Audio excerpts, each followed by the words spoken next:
On a Wednesday afternoon in early April 2026, a rocket taller than a 30-story office building thundered off a launch pad in Florida, carrying 4 people farther away from Earth than any human being had traveled in more than 50 years. This was Artemis II, the first crewed flight of NASA's new Orion spacecraft, and it arrived after years of setbacks, redesigns, and an earlier uncrewed test flight that had turned up serious problems needing to be resolved first.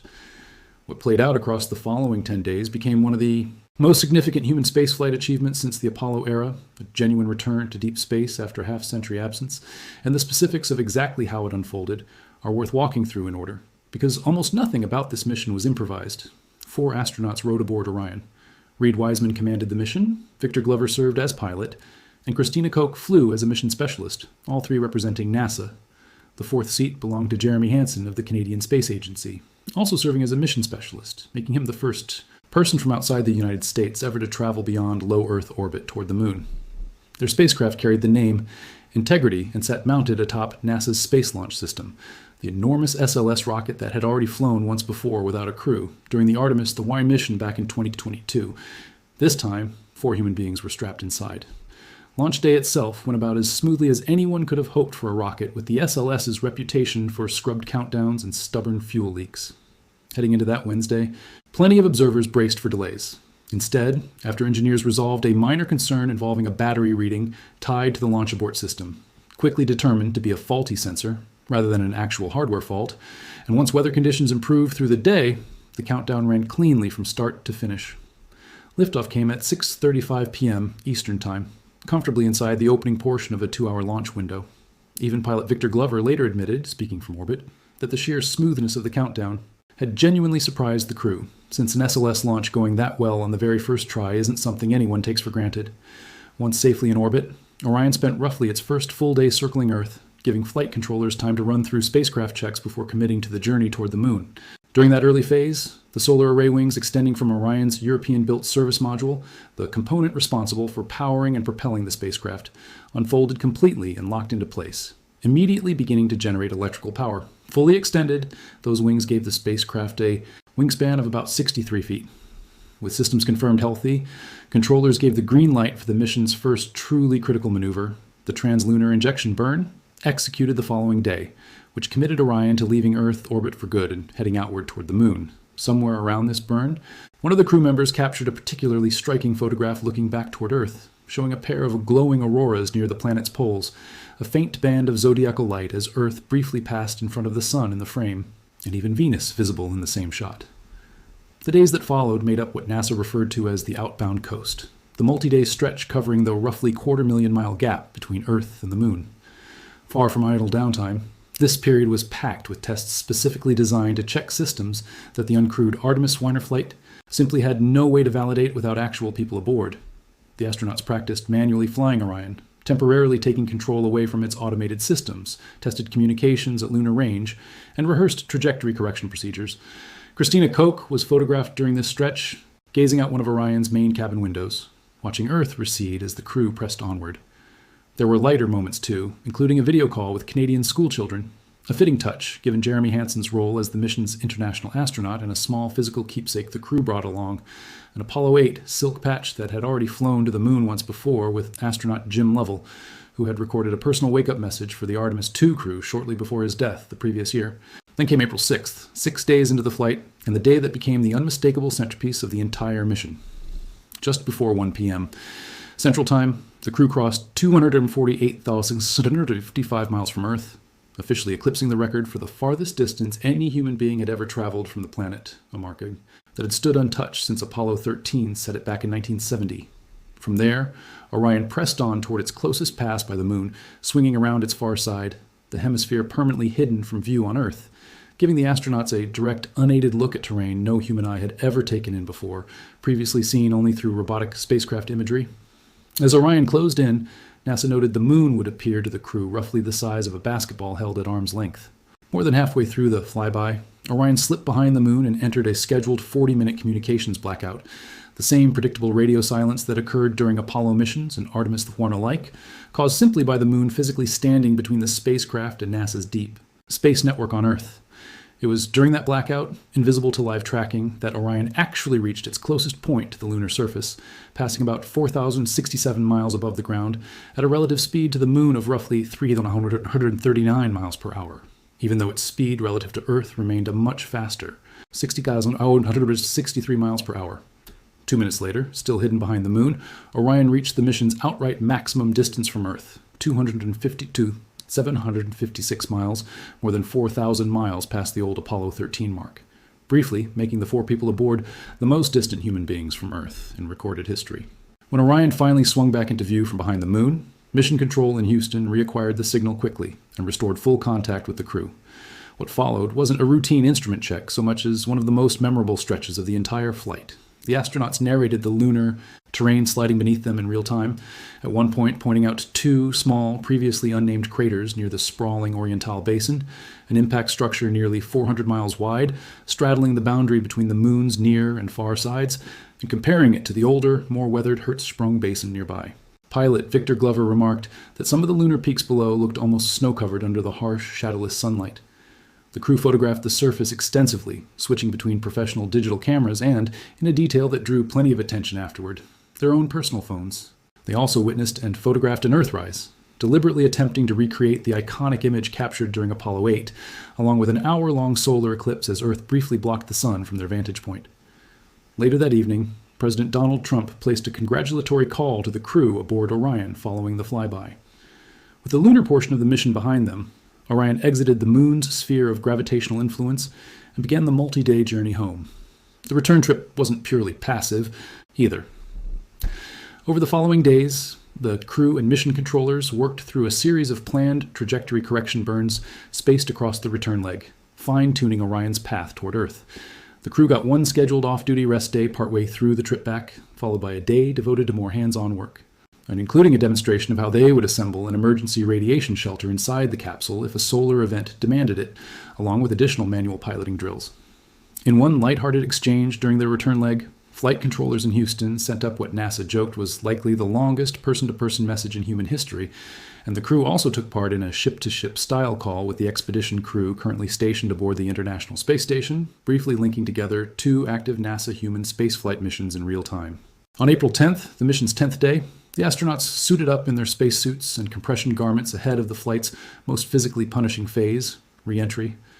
At roughly 400,000 feet in altitude, about 122,000 meters up, Orion's European-built service module, having powered and propelled the spacecraft throughout the entire mission, separated from the crew module, its work finished. The capsule then slammed into the atmosphere at a scorching 40,000 kilometers per hour, close to 25,000 miles per hour, or about Mach 33. Generating enough atmospheric friction to briefly wrap the capsule in a sheath of superheated plasma as it rapidly decelerated. A carefully sequenced parachute deployment then took over to bring Orion down safely.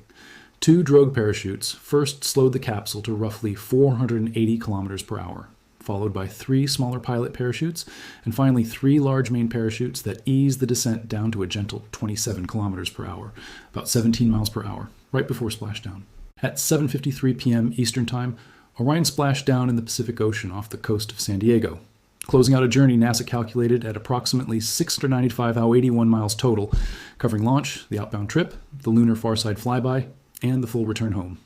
Recovery crews retrieved the capsule and all 4 astronauts, Reid Wiseman, Victor Glover, Christina Koch, and Jeremy Hansen, safely, bringing NASA's first crewed deep space mission in over 50 years to a successful close. Pulling back from the day-by-day sequence, it's worth being precise about what Artemis II was actually built to accomplish, because unlike the Apollo missions of decades past, this flight was never intended to attempt a lunar landing.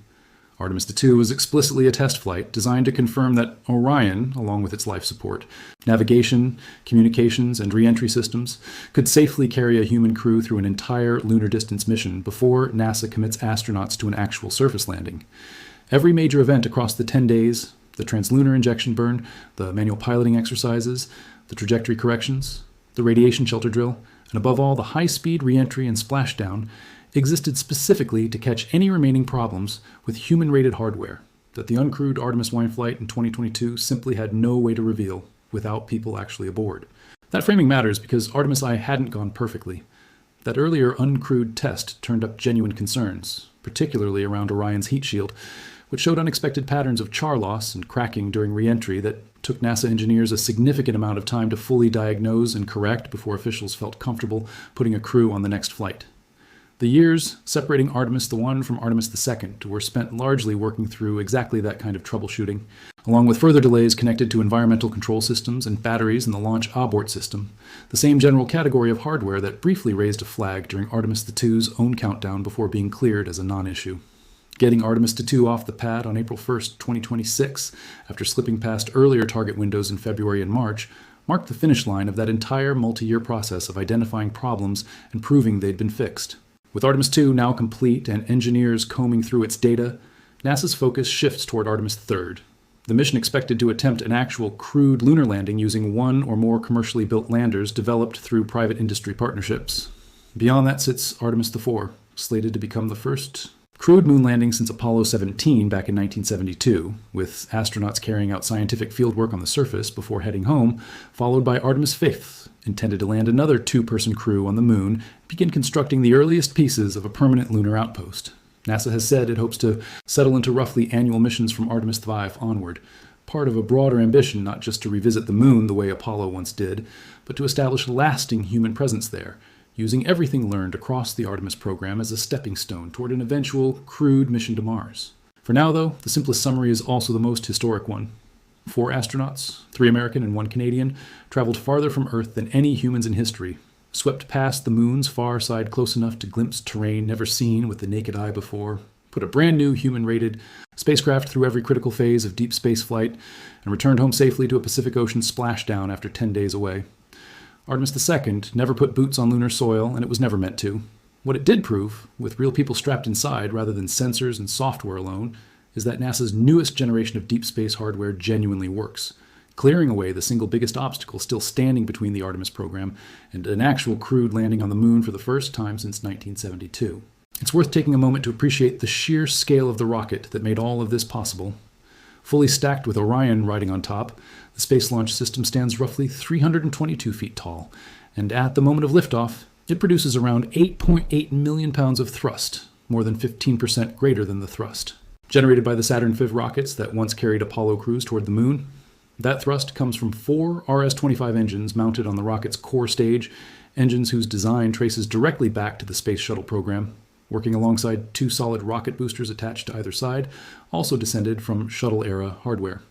Sitting atop that entire stack was an interim cryogenic propulsion stage, which fired once the core stage and boosters had finished their job, delivering the final push that sent Orion out of Earth orbit and toward the moon during the translunar injection burn.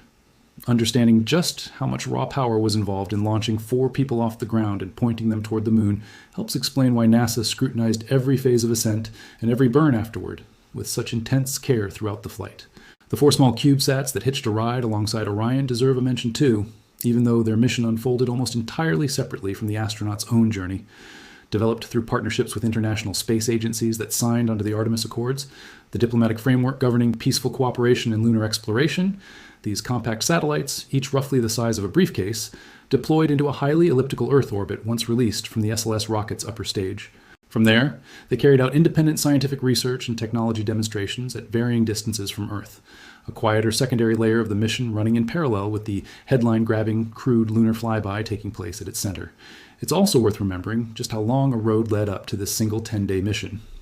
NASA first laid out the Artemis program in the late 2010s, and both the SLS rocket and the Orion spacecraft that flew this mission had individually been in development for well over a decade before Artemis II ever left the ground, with engineering roots stretching back through years of budget fights, design revisions, and testing delays that predate the Artemis name entirely. Along the way, the program inherited hardware and expertise from the retired Space Shuttle fleet, built on international partnerships forged through the International Space Station, and weathered multiple changes in political leadership in Washington, each administration bringing its own views on how quickly and in what direction America's return to the moon should move. Viewed against that backdrop, the smoothness of Artemis II's actual flight, a clean countdown, a well-executed lunar flyby, and a precise splashdown, looks less like an easy win and more like the payoff of an unusually long, occasionally rocky development process, finally coming together exactly when it needed to. Taken as a whole, Artemis II delivered almost exactly what NASA needed from it. A clean launch, a smooth outbound journey, a record-setting and visually unforgettable lunar flyby, a string of successfully completed tests that Artemis IV simply couldn't have run without a crew aboard, and a safe, on-target splashdown to bring it all home. The mission's real achievement wasn't any single dramatic instant, so much as the steady accumulation of dozens of smaller ones, each unremarkable in isolation, adding up across 10 days into solid proof that human beings can once again leave Earth safely, travel to the moon and back, and return home in one piece, aboard an entirely new generation of spacecraft built specifically to eventually carry the next crew all the way down to the lunar surface itself.